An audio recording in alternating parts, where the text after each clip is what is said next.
Good afternoon, everybody. It's a pleasure to be here in the heart of Sailor Town. Just to give a bit of background to myself, a number of years ago I did a bit of writing on a number of prominent people who were very famous in the sporting world in Belfast. And one of the things that I noticed about Belfast, there was a writer called Cathal O'Byrne says, Belfast dearly loves a lord.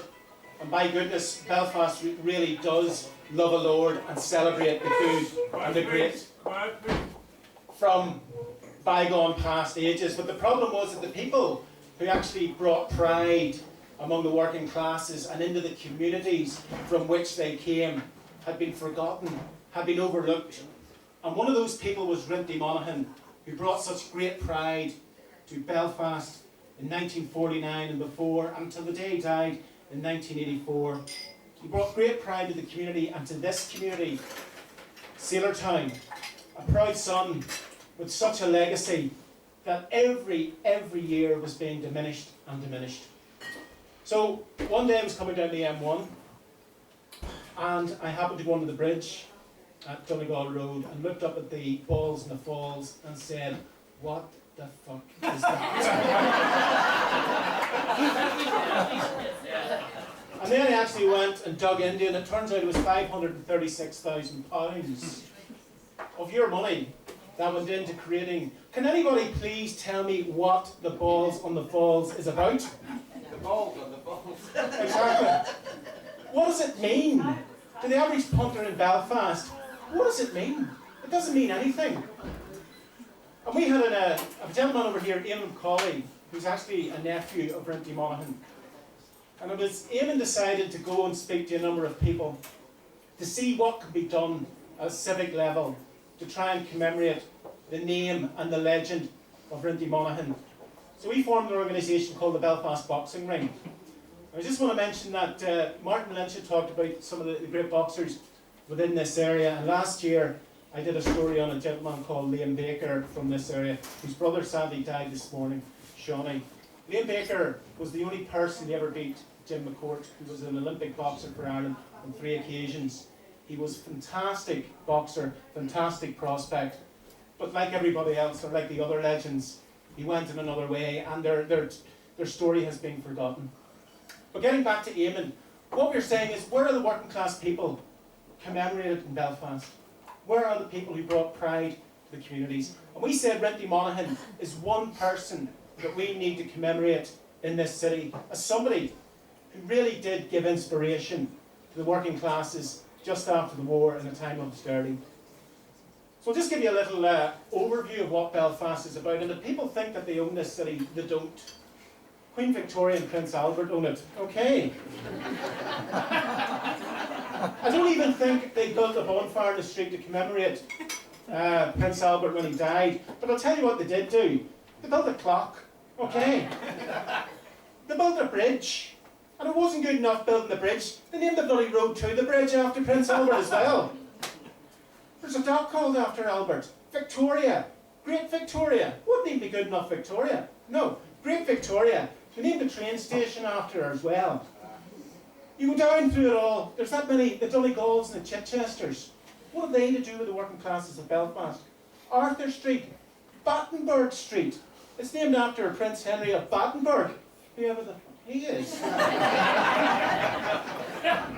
Carlisle Circus. The Earl of Carlisle, Viceroy of Ireland in 1852. Oh, Jesus, I him.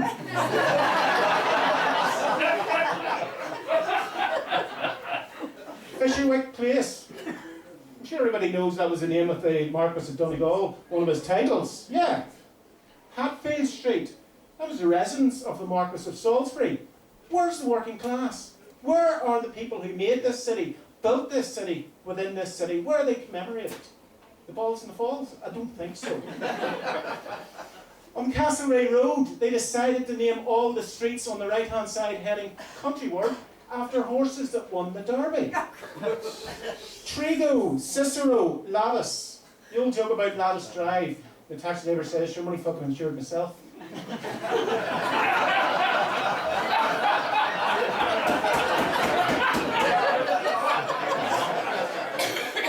Funny, we're in the American bar, one of the famous stories about the American bar is that the American sailor comes in one night and he's sitting at the bar having a drink.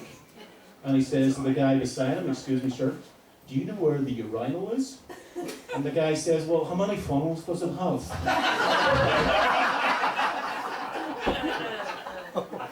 Garfield Street, American president who was assassinated. Wasn't good enough. I had to get a lower Garfield Street and upper Garfield Street as well. Moving on. King Street.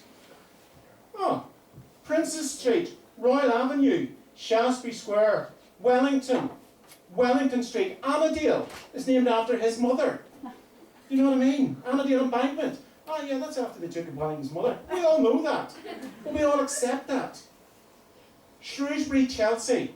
About 20 years ago, everybody was building estates in Belfast and calling them after places in London. Chelsea Heights, Kensington Manor. What the fuck was that? The only place that actually can be associated with working class in my view and memory is the Pound Only at the Lower Falls, which is named after the place where they kept the stray animals in Belfast. Now that's not a reflection on the people in the Pound Only, I tell you that. Crimea, all the streets in the falls on the left-hand side the way down, named after bloody wars in the battles in the 1850s. Balaclava Street, nothing to do with what occurred in the 70s in the culture.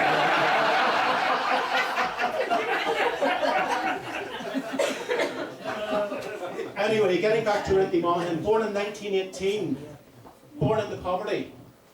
Came out of that poverty. At the age of 15, he fought his first fight, and eventually, in 1949, 48-49, he became world champion. There was bonfires in the streets of Belfast, celebrations. The King's Hall, you couldn't have turned a sweet in your mouth that night. It was that bummed.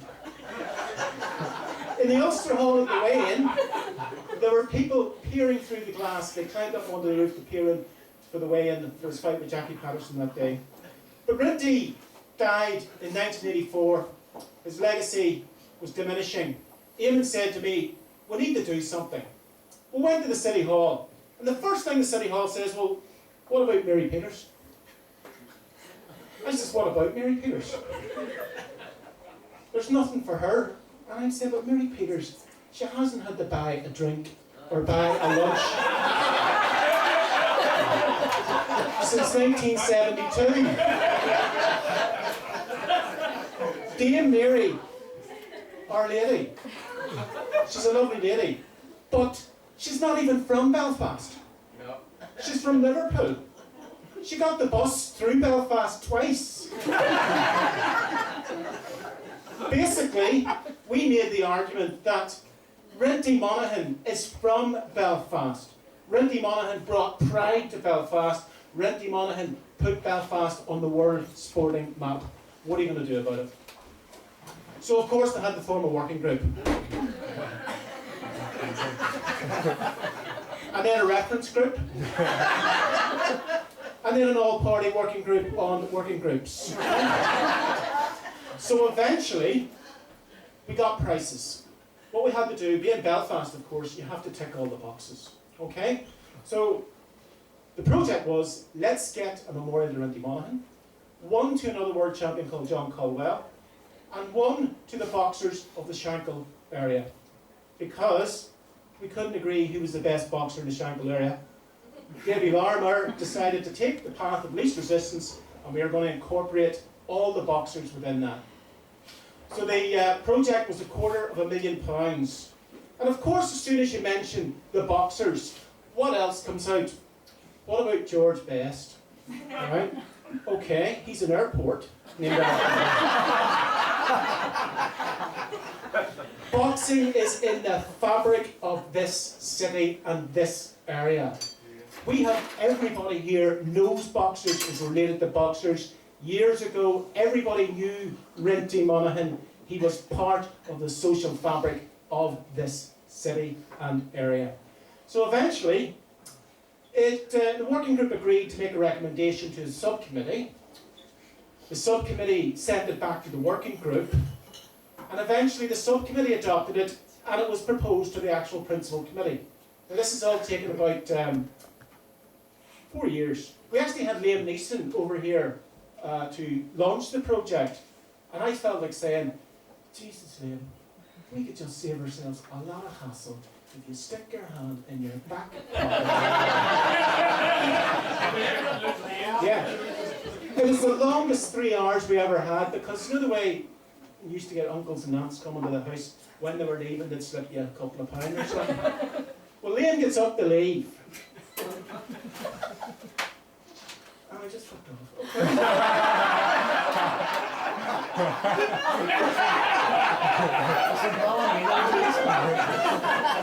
So ever since then, I have never watched a Liam Neeson movie. Michael Collins. I only watched the bit where he gets shot.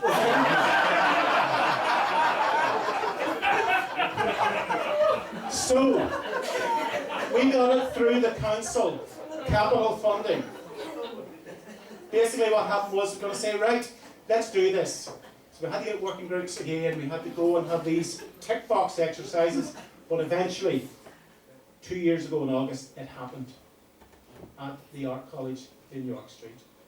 It was £70,000, the great and the good of Belfast boxing was there, and eventually we got a son of this area and a son of Belfast from a working class background commemorated not for now but forever on the streets of this city, streets of cities, streets in this city that are named after the great and the good that nobody knows about, but thank God a name like Rinty Monaghan is preserved forever and ever, and that's a good thing. Thank you very much.